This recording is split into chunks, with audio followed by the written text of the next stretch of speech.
পশ্চিমবঙ্গের মতো গুজরাটেও এবার দেখা গেল শিক্ষা দুর্নীতির একই ধাঁচ।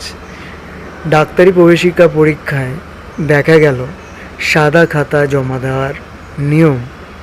সেখানকার এক শিক্ষক তুষার ভট্টর সঙ্গে 6জন পরীক্ষার্থীর রফা হয়েছিল প্রতি মাথা পিছু 10 লক্ষ টাকা করে। বলা হয়েছিল পরীক্ষার্থীরা যেসব প্রশ্নের উত্তর জানে না সেই সব প্রশ্নের উত্তরে কিছু যাতে না লেখা হয়, পরীক্ষার শেষে ওই সব প্রশ্নের উত্তর লিখে দেওয়া হবে। একজন পরীক্ষার্থী 7 লক্ষ টাকা দিয়েও দিয়েছিল।